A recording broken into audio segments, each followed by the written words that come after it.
La regione italiana che fa più tamponi molecolari è il Veneto. 3.500.000 tamponi molecolari fatti da inizio epidemia, dai 17 ai 20.000 al giorno. Quando ne facciamo pochi andiamo qualche settimana a 12.000, quando ne facciamo tanti andiamo a 23.000.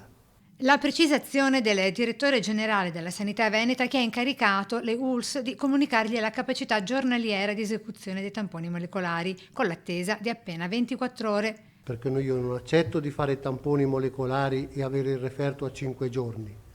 Lo voglio entro il giorno dopo. E quindi abbiamo un dato e sappiamo di poter fare dai 19 ai 21.000 tamponi molecolari al giorno se refertati entro il giorno dopo.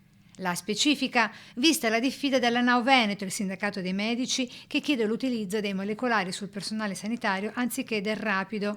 Noi seguiremo pedissequamente quello che dice la circolare ministeriale.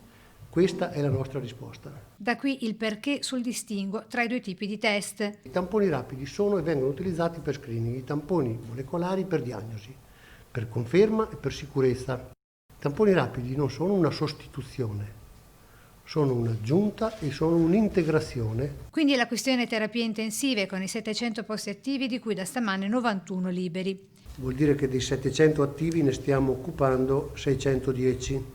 Il Veneto si trova nel 13° giorno di calo dei posti letto occupati in terapia intensiva. Se il trend dovesse continuare così da venerdì, si valuterà se ridurre o meno tali posti per ripristinare l'attività chirurgica.